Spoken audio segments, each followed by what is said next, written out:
চলে যাচ্ছে ভোটারের ইশতেহারে। বাগেরহাট থেকে যুক্ত হচ্ছেন সহকর্মী মিয়া আমিরুল। বাগেরহাট থেকে ভোটারের ইশতেহারে যুক্ত হচ্ছি আমি মিয়া আমিরুল।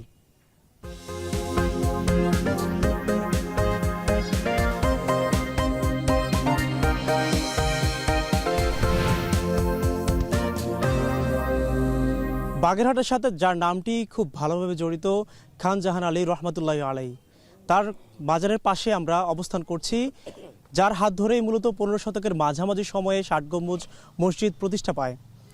এই যে বাগেরহাটে এত এত সম্ভাবনা, যেটি ঘিরে মূলত সুন্দরবন, বঙ্গোপসাগর থেকে শুরু করে মংলা বন্দর রয়েছে, এই যে সম্ভাবনাময়ী জেলাটি, সেখানে আমরা যেমনটি লক্ষ্য করছি যে প্রায় 14 লাখেরও বেশি ভোটার রয়েছেন।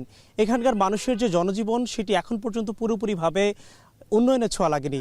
আমরা আজকে কথা বলতে চাই বাগেরহাট জেলার ভোটার, রাজনৈতিক ব্যক্তিত্ব থেকে শুরু করে অন্যান্যদের সাথে। আমাদের সাথে যুক্ত রয়েছেন অতিথি হিসাবে যে ফকির তরিকুল ইসলাম, সাবেক সভাপতি বাগেরহাট জেলা যুবদল, এবং আমার বায়ে রয়েছেন অ্যাডভোকেট মুস্তাইন বিল্লাহ, সহকারী সেক্রেটারি জামায়াত ইসলামী বাগেরহাট জেলা। আমার ঠিক ডানে শেষে রয়েছেন সৈয়দ মোর্শেদ আনোয়ার সোহেল, সমন্বয়কারী এনসিপি বাগেরহাট জেলা, এবং আমার ঠিক বায়ে শেষে রয়েছেন আবু সাইদ শুনু, সভাপতি বাগেরহাট প্রেস ক্লাব। আমরা শুরুতেই আসতে চাই আমাদের যে অতিথি যারা রয়েছেন তাদের সাথে, এবং আরও একটি কথা বলতে চাই, যেটি হচ্ছে আমাদের অতিথিদের পাশাপাশি এখানে কিন্তু বাগেরহাট জেলার ভোটার যারা রয়েছেন তারাও কিন্তু আমাদের সাথে যুক্ত রয়েছেন। আমরা শুরুতে আসতে চাই আমাদের যে বিএনপির প্রতিনিধি রয়েছেন। আমরা যেমনটি বলছিলাম, বাগেরহাটের যে সম্ভাবনার কথা, বিশেষ করে সুন্দরবন এবং সুন্দরবনের পর্যটন শিল্প, এবং সেই সাথে যে সমুদ্র অঞ্চল হয়, এখানে যে মাদকের বিষয়টি, এই যে সমস্যা এবং সম্ভাবনা, এটিকে আপনারা কিভাবে দেখছেন? যদি আপনাদের কোনো প্রতিনিধি এখানে নির্বাচিত হয়, সেই ক্ষেত্রে আপনারা কিভাবে কাজ করেন বাগেরহাটের জন্য? আপনাকে ধন্যবাদ। Amrapali fruit syrup, real magic in every drop. আপনি ভালো একটা প্রশ্ন করেছেন। বিশেষ করে আমরা এই বাগেরহাট ঐতিহ্যবাহী পীর খান জাহান আলীর এই পুণ্যভূমি বাগেরহাট 60 গম্বুজ মসজিদ, এই অঞ্চলে আমরা দক্ষিণ অঞ্চল সুন্দরবন বেষ্টিত, এই বঙ্গোপসাগরের পাশের এই জেলা বাগেরহাট। এখানে যথেষ্ট সম্ভাবনা থাকার পরও আমাদের বিগত সরকারের আমলের থেকে এখানে উন্নয়নের তেমন ছোঁয়া লাগে নাই। প্রথমত বাগেরহাটের খান জাহান আলী বিমানবন্দর দীর্ঘদিন ধরে অবহেলিত, এখানে অধিগ্রহণ হয়েছে, অনেক লোকের অনেক জায়গা জমি সরকারি করছে, কিন্তু মংলা একটি সমুদ্র বন্দর থাকার কারণে, এখানে সুন্দরবন থাকার কারণে এটি অনেক আগেই এটা বাস্তবায়ন হয়েছিল, কিন্তু আমাদের খান জাহান আলী বিমানবন্দর এখনো হয় নাই। এবং বাগেরহাটের এই এলাকার সুন্দরবনকে আরও ইউনেস্কো তালিকাভুক্ত 60 গম্বুজ এবং সুন্দরবন, এটিকে পর্যটন। এখানে আমি একটু কথা বলতে চাই, সেটি হচ্ছে যে সবাই কিন্তু বলছে এই সম্ভাবনার কথা, কিন্তু এতদিনে কেন হয়নি বিষয়টি, সেটি যদি একটু বলতে। এটা হয়েছিল যারা শাসন করছে বিগত 13-14 বছর, তারা মূলত বাগেরহাটে আসছিল এখান থেকে শাসন করতে, কিন্তু তারা এখানে উন্নয়নের জন্য ভাবে নাই। তারা একটি বিশেষ রাজ পরিবারের লোক ছিল। বিগত আওয়ামী লীগ সরকার আমলে যারা দেশকে শাসন করেছে, প্রধানমন্ত্রীর পরিবারের লোক এখানে এমপি ছিল, কিন্তু তারা এখানে কেন যে করে নাই, এটা মানুষের ডিমান্ড, এত ডিমান্ড থাকার পরেও তারা এটা করেন, নিঃসন্দেহে এটা দুঃখজনক। কিন্তু আজকে আমরা চাচ্ছি, বর্তমান এই জুলাই আগস্টের এই জনবিপ্লবের পরে শহীদদের আত্মত্যাগে, রক্তদানের পরে বাংলাদেশের যে নতুন দিগন্ত সূচনা হয়েছে অন্তর্বর্তীকালীন সরকার। ধন্যবাদ, আমরা বুঝতে পেরেছি আপনার কথাটি। আমরা এবার একটু আসতে চাই আপনার কাছে, আবারও আসবো। আমাদের যে জামায়াতের প্রতিনিধি রয়েছেন এখানটায়, আমরা এই সমস্যার পাশাপাশি আমরা দেখেছিলাম যে এখানটায় যেহেতু উপকূলীয় অঞ্চল, টেকসই বেড়িবাঁধ নেই, এবং চিংড়ি চাষের একটি কথা বলা হয়ে থাকে, সেটিও কিন্তু খুব খারাপ অবস্থা রয়েছে। এটি ঘিরে আপনাদের পরিকল্পনা কি রয়েছে বাগেরহাট জেলার জন্য, বিশেষ করে যদি বলতেন। আপনাকে ধন্যবাদ। আজকে বাগেরহাট জেলা হলো বাংলাদেশের একটি উপকূলীয় জেলা। এই জেলার উপরে সিডার, আইলা, নার্গিস সহ প্রতি বছরে কোনো না কোনো প্রাকৃতিক দুর্যোগ চেপে বসে, যার জন্যে এই সম্ভাবনাটা খুব একটা কাজে লাগানো যায় না। আমাদের এখানে সাদা সোনা নামে খ্যাত চিংড়ি চাষ, এই চিংড়ি চাষ বাগেরহাট থেকে উৎপাদিত হয়ে বাংলাদেশের জন্যে এখানে বিদেশে রপ্তানি হয়। রপ্তানি হওয়ার ভিত্তিতে বাংলাদেশ এখানে অনেক বৈদেশিক মুদ্রা এখান থেকে সংগ্রহ করার সুযোগ পায়। কিন্তু এটাকে ডেভেলপ করিয়ে সামনে এগিয়ে নিয়ে যাওয়া, প্রাকৃতিক দুর্যোগের হাত থেকে মানুষকে রক্ষা করা, বেড়িবাঁধ দেওয়া, সাইক্লোন শেল্টার তৈরি করা, এসব ক্ষেত্রে কোনো ভূমিকা বিগত দিনে কেউ রাখতে বিগত পারেনি। দিনে ছিল না, সেটি আমরাও ছিল না। দেখতে পাচ্ছি। কিন্তু এই আপনাদের পক্ষ থেকে আমরা কি থাকবে দলের পক্ষ আমরা থেকে? যেটা এখানে করতে চাই সেটি হলো, যদি আমাদের দলীয় প্রতিনিধি নির্বাচিত হয়, বাংলাদেশের মানুষ যদি আমাদেরকে সমর্থন দিয়ে এই দেশের মানুষের সেবা করার সুযোগ দেয়, তাহলে আমরা বেড়িবাঁধ নির্মাণের মধ্য দিয়ে চিংড়ি চাষকে আরও বেশি যুগ উপযোগী করে, এটাকে আরও বেশি আধুনিকায়ন করে, যেন এইখান থেকে আরও বহুগুণে চিংড়ি উৎপাদন হয়ে এটা বিদেশে রপ্তানি হয়ে বৈদেশিক মুদ্রা আমাদের দেশ আহরণ করতে পারে, সে ব্যাপারে আমরা ভূমিকা রাখব। আর এখানে বিগত সময়ে যে সমস্যাটা আমার এখানে রয়ে গিয়েছিল সেটি হলো, যারা আমাদের বাগেরহাট 2, বাগেরহাট 1-এ এমপি হিসেবে এখানে দায়িত্ব পালন করেছেন, তারা মূলত বাগেরহাটের মানুষ না। তারা ভিন্ন জেলা থেকে এসে বাগেরহাটের মানুষের উপরে চেপে বসেছিল। বাগেরহাটের মানুষের সাথে তাদের হৃদয়ের কোনো সম্পর্ক গড়ে ওঠেনি।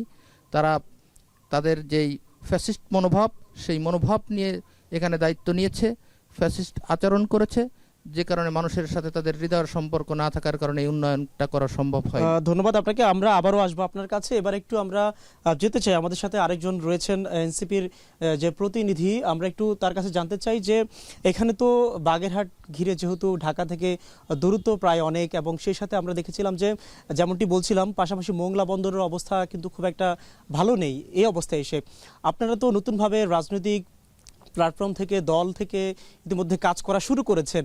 আপনাদের চোখে বাগেরহাটের বিষয়টি, বিভিন্ন সমস্যার বিষয়গুলো নিশ্চয় উঠে এসেছে। আপনারা কি কি ধরনের পদক্ষেপ নিচ্ছেন এটির জন্য? মূলত ধন্যবাদ, অনেক গুরুত্বপূর্ণ একটা প্রশ্ন আমাকে করেছেন। মোংলা বন্দর বাংলাদেশের দ্বিতীয় বৃহত্তম বন্দর। এই বন্দরটা আসলেই অবহেলিত, দীর্ঘদিন ধরে অবহেলিত।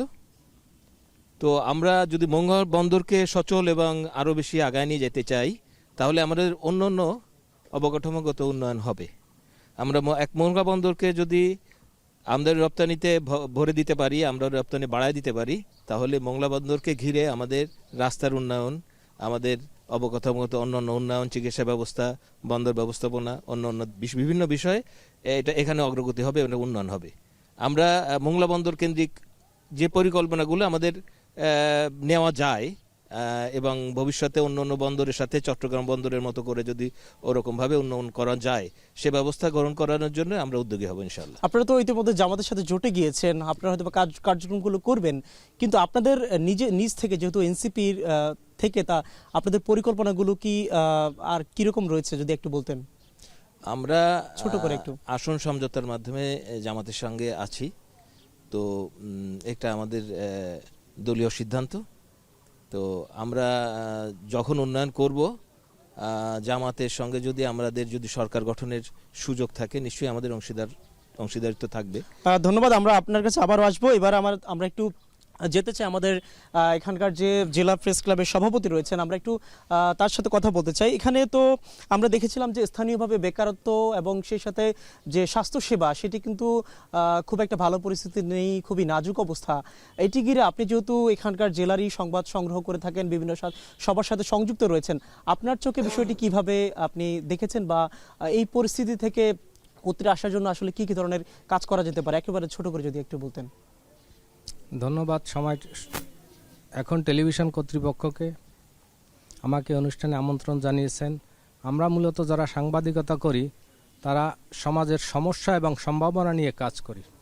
সেক্ষেত্রে যে প্রশ্ন আমাকে করা হয়েছে যে বাগেরহাটে যে সমস্যা, প্রধানত বাগেরহাটে বেকার সমস্যা, এই বেকার সমস্যার কারণে মাদকসহ নানা ধরনের অপরাধ অপকর্ম সংগঠিত হচ্ছে। আর এজন্য যে সমস্যাটা হচ্ছে, বাগেরহাটে ভালো মানের কোনো শিক্ষা প্রতিষ্ঠান নেই, এখানে নেই কোনো বিশ্ববিদ্যালয়, এখানে স্বাস্থ্য ব্যবস্থার উন্নতির জন্য নেই কোনো মেডিকেল কলেজ, এবং এই বেকারত্ব লাঘবের যে অন্যান্য শহরগুলোতে আমরা দেখছি বা উন্নত জেলাগুলোতে যে বড় মাঝারি ছোট নানা ধরনের ইন্ডাস্ট্রি গড়ে ওঠা, বাগেরহাটে সেই রকম কোনো ইন্ডাস্ট্রি গড়ে ওঠে নেই। এবং যারা ইতিপূর্বে বাগেরহাটে এসেছেন তারা আপনাকে একটা থামাতে চাই ছোট করে একটা বিষয়, যে যেমনটি বলছিলেন এগুলো তো সামগ্রিকভাবে হবেই, তবে এখন যে সমস্যাগুলো রয়েছে এক্ষেত্রে কোন বিষয়টা বেশি প্রাধান্য পেতে পারে বলে আপনার কাছে মনে হচ্ছে? এখানে আমরা যেটা মনে করি প্রধান সমস্যা হচ্ছে এখানে মাদকের ছড়াছড়ি। আর এই কারণে একটি জাতির ভবিষ্যৎ যুব সমাজ যেটা ধ্বংসের দিকে যাচ্ছে, এটা মাদকের এই আস্ফালনের কারণে। আর বাগেরহাটের দরিদ্র অঞ্চল, এখানে চিকিৎসা ব্যবস্থা খুব অপ্রতুল। ধন্যবাদ। আমরাও আপনার কাছে আবারও আসবো। দর্শক, আপনারা দেখছিলেন ভোটার ইশতেহারে আমরা কথা বলছিলাম বাগেরহাট জেলার যারা রয়েছেন তাদের সাথে। এবার একটু বিরতিতে যেতে চাই, বিরতির পর আবারও দেখা হচ্ছে।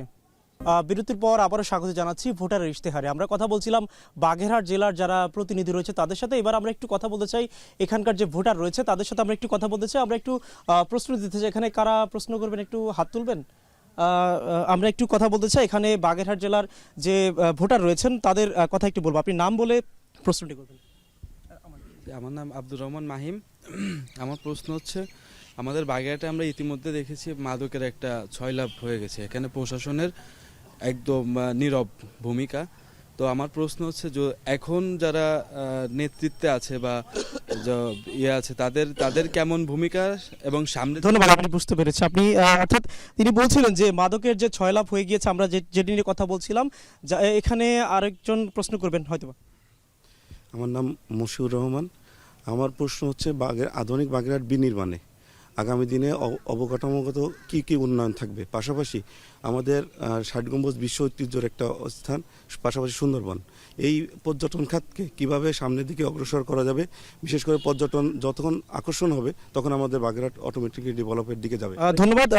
আমরা দেখছিলাম এখানকার যারা ভোটার রয়েছেন তাদের মধ্যেও কিন্তু এই ধরনের প্রশ্নগুলো বারবার এসেছে। আমরা একটু কথা বলতে চাই সমস্যা নিয়ে। নিশ্চয় সম্ভাবনা রয়েছে। আমরা একটু কথা বলতে চাই। আমাদের সাথে যেমনটি যুক্ত রয়েছেন যে বিএনপির প্রতিনিধি, এখানকার মানুষজন যেটি বলছিল যে অবকাঠামোগত উন্নয়নের বিষয়টি এবং সেই সাথে যে সম্ভাবনা, সেটি ঘিরে আপনারা তো নিশ্চয়ই কাজ করেছেন বা করবেন।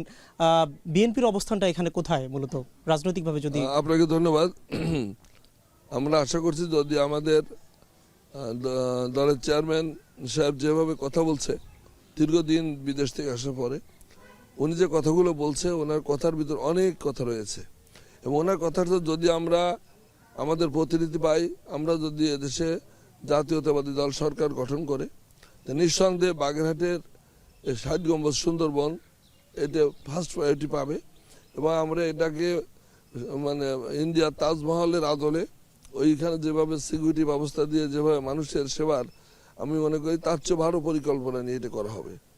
এবং এখানে সুন্দরবনে এবং ৬০ গম্বুজ যত টুরিস্ট আসবে, দেশি বিদেশি, এদের জন্য আধুনিকায়নের যত সুযোগ সুবিধা দরকার এগুলো অবশ্যই করা হবে। এবং আমরা আরেকটা বিষয় জানতে চাই, সেটি হচ্ছে আপনাদের 4টি সংসদীয় আসনে যেহেতু ভোট হচ্ছে, আপনাদের প্রার্থীরাও ভোট করছে, নির্বাচিত হবে কি হবে না সেটিও নিশ্চয়ই নির্বাচনের দিনে বোঝা যাবে পরবর্তীতে।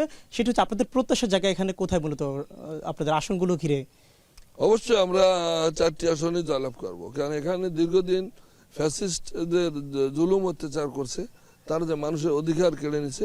17 বছর পরে মানুষ ভোট দেওয়ার অধিকার বাকস্বাধীনতা, এখানে মানুষ অবশ্যই নতুন আধুনিক বাংলাদেশে করার জন্য আমাদের প্রিয় নেতা তারেক রহমান যে বলেছে সেই মার্কিন লুথার কিং এর মতো আমার একটি প্ল্যান আছে, তো অবশ্যই এদেশের মানুষ তার সেই প্ল্যান, তার সেই উদ্যোগে সাড়া দিয়ে ধানের শীষে ভোট দেবে এবং আমরা সরকার গঠন করব এবং এদেশকে আধুনিকায়ন করার জন্য। উনি অনেকদিন বিদেশে ছিলেন। অর্থাৎ আপনি বলছিলেন যে সামগ্রিকভাবে বাগেরহাটের যে উন্নয়ন সেটিতে আপনারা অবদান রাখতে চান এবং এই জন্যই ভোটাররা আপনাদের প্রতি আকৃষ্ট হবে, আপনি সেটি বলছিলেন। আমরা এবার একটু যেতে চাই বিএনপির যে প্রতিনিধির সাথে আমরা কথা বলছিলাম।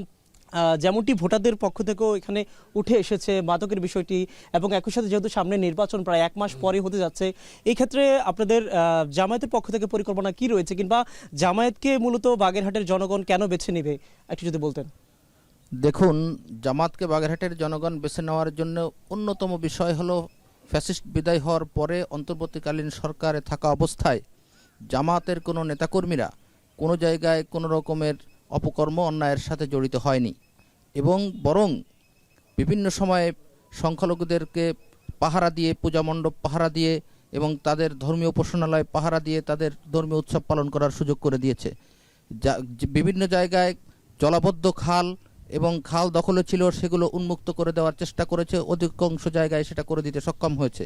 যার কারণে এই সাদা সোনা হিসেবে যে খ্যাত বাগেরহাটের চিংড়ি, এই চিংড়ি চাষ মানুষ ভালোভাবে এবছর চিংড়ি চাষ করতে সক্ষম হয়েছে, চাষিরা এখানে খুশি অবস্থায় রয়েছে। জামাত যদি আগামী দিনে বাংলাদেশের মানুষের সেবা করার সুযোগ পায়, তাহলে যার জমি ঘের তার হবে, কেউ কারোর জমি দখল করে রেখে এই ঘের করতে পারবে না, সেই ব্যবস্থা জামাত করবে। জামাত ইতিমধ্যে যা পদক্ষেপ গ্রহণ করেছে তাতে ভোটাররা ইতিমধ্যে সন্তোষ হয়েছে। আমরা আশাবাদী জামাত এই পরিবর্তিত পরিস্থিতিতে বাংলাদেশে যে ভূমিকা রেখেছে, এই ভূমিকায় ভোটাররা জামাতের প্রতি তাদের সমর্থন জানাবে। সেই সমর্থনে আমরা আশাবাদী বাগেরহাটের 4টি আসন আমাদের প্রার্থীরা প্রথম শ্রেণীর প্রার্থী, অর্থাৎ আপনারা বলতে চাচ্ছেন যেমনটি 2জন প্রিন্সিপাল, একজন আইনজীবী, আর আমাদের আরেকজন প্রার্থী তিনি অনার্স মাস্টার ডিগ্রিধারী, ছাত্র জীবনে রাজনীতি করা মানুষ, পিসি কলেজের ছাত্র সংসদের নির্বাচিত এজিএস ছিলেন, তাদের গ্রহণযোগ্যতা সমাজের মানুষের কাছে অনেকাংশে এগিয়ে রয়েছে। আমরা আশাবাদী আমরা জামাতের প্রার্থী বুঝতে পেরেছি। ধন্যবাদ। আমরা এবার একটু আরেকজনের সাথে কথা বলতে চাই। আমাদের সাথে এনসিপির যে প্রতিনিধি রয়েছেন, আপনারা তো জামাতের সাথে জোটে গিয়েছেন এবং নতুন দল হিসেবে আপনারা রাজনীতির মাঠে এসেছেন। আপনাদের সাথে জেলার যারা জনগণ রয়েছে, ভোটার রয়েছে, তাদের সাথে সম্পৃক্ততা কিংবা তাদের সাথে যে যোগাযোগ সেটি কি মাত্রা রয়েছে, কিংবা আপনাদের সাথে কেন তারা থাকবে, আপনার কি মনে হয়?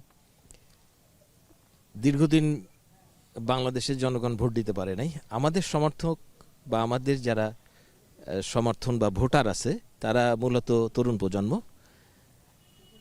একটু আগে দেখলেন যে একজন তরুণ প্রজন্মের একজন ভোটার প্রশ্ন করেছে মাদক নিয়ে। আমরা এরকমই আশা করেছিলাম যে তরুণ প্রজন্ম থেকে এই ধরনের প্রশ্ন উঠে আসুক, সমাজ সংস্কার হোক। তো আমাদের তরুণ প্রজন্মে যারা এতদিন পর্যন্ত ভোট দিতে পারে নাই, ভোট কেন্দ্রে যেতে পারে নাই, তারা মুখিয়ে আছে ভোট দেওয়ার জন্য। এনসিপি যেহেতু তরুণদের দল, তো আমাদের নিঃসন্দেহে তরুণ প্রজন্ম আমাদেরকে পছন্দ করবে এবং আমাদের কে ভোট দিবে।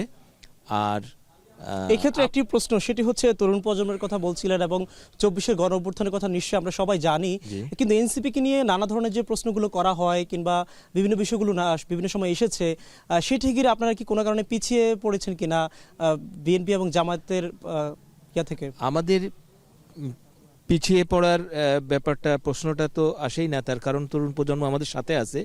কিছু ভাঙাগড়া তো নতুন দল হিসেবে বা নতুন সংগঠন হিসেবে হইতে পারে, এরকম কিছুটা হয়েছে আমাদের মধ্যে, এটা সবাই জানে। তো তারপরেও আমাদের তরুণ প্রজন্ম বা নতুন ভোটার আমাদের সাথে আছে। তারপরে আমরা তৃণমূল পর্যায়ে আমাদের সংগঠনকে এই অল্প সময়ের মধ্যে নিতে পারি নাই, যদিও নিতে না পারলেও আমাদের বিশ্বাস যে আমাদের ভোটার একেবারে তৃণমূল পর্যায়ে। ধন্যবাদ, আমরা বুঝতে পেরেছি আপনার কথা। আমরা এবার একটু যেতে চাই যে প্রেস ক্লাবের যে সভাপতি রয়েছে তার কাছে একটু জানতে চাই। আমরা দেখেছিলাম যে আসনগুলো নিয়ে যখন বলা হচ্ছিল নির্বাচন কমিশনের পক্ষ থেকে যে সংসদীয় আসন 4টি ভেঙে 3টে করা হয়েছিল, তখন আপনারা পুরো জেলার আমরা দেখেছিলাম সবাই সমন্বিতভাবে কাজটি করেছেন, অর্থাৎ রাজনৈতিকভাবে বাগেরহাটের মানুষ খুব সচেতন রয়েছে। কিন্তু সামনে যেহেতু আসন্ন নির্বাচন, সেই নির্বাচন স্বচ্ছ হওয়ার জন্য কিংবা লেভেল প্লেইং ফিল্ড ঠিক থাকার জন্য বাগেরহাটের নির্বাচনী ব্যবস্থা কেমন থাকা দরকার বলে আপনি মনে করছেন? ছোট করে যদি একটু বলতেন। বাগেরহাটের 4টে আসন যখন কেটে নিয়ে গেল একটি আসন, তখন সারা বাগেরহাটবাসী এই ঘটনায় মর্মাহত এবং সম্মিলিতভাবেই আন্দোলনে নেমেছিল। এবং আপনারা জানেন যে আমরা বাগেরহাট প্রেস ক্লাব বাদী হয়ে একটি মামলা করেছিলাম, আরও কয়েকজন ছিল বাদী, এবং এই মামলায় শেষ পর্যন্ত আমরা জয়লাভ করি। এটা বাগেরহাটবাসীর প্রাণের দাবি, বাগেরহাটের পক্ষেই আমরা এই মামলাটি করেছিলাম। এখন এটা হচ্ছে বাগেরহাটের নির্বাচন সুষ্ঠু এবং নিরপেক্ষ করার জন্য যে জিনিসটি প্রয়োজন, সেটা হচ্ছে এখানে 2টি বড় রাজনৈতিক দল আছে। একটি হচ্ছে বাংলাদেশ জাতীয়তাবাদী দল বিএনপি, আর একটি হচ্ছে বাংলাদেশ জামাত ইসলামী। প্রধান ভূমিকা তাদেরই পালন করতে হবে।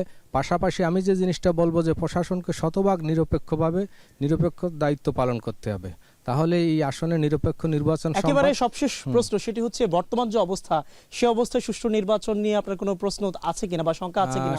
আপনার কাছে কি মনে হয়? আমরা একেবারে এক কথা জানতে চাই। একটু শঙ্কা আমাদের আছে, কারণ আপনারা জানেন যে বাংলাদেশের 7টি জেলার 42টি আসনকে চিহ্নিত করা হয়েছে অতি ঝুঁকিপূর্ণ আসন হিসেবে। তার ভিতরে বাগেরহাট 4টি আসনে আছে, কারণ এখানে যে ইতিপূর্বে। ধন্যবাদ আপনাকে। আমরা কথা বলছিলাম, দর্শক যেমনটি দেখছিলেন যে ভোটারের ইশতেহারে আমরা বাগেরহাট থেকে যুক্ত ছিলাম। আগামীকাল ঠিক একই সময়ে ফিরোজপুর জেলা থেকে আপনাদের সাথে যুক্ত হব ভোটারের ইশতেহারে। সেই পর্যন্ত দেখার আমন্ত্রণ জানিয়ে শেষ করছি আজকের ভোটারের ইশতেহার।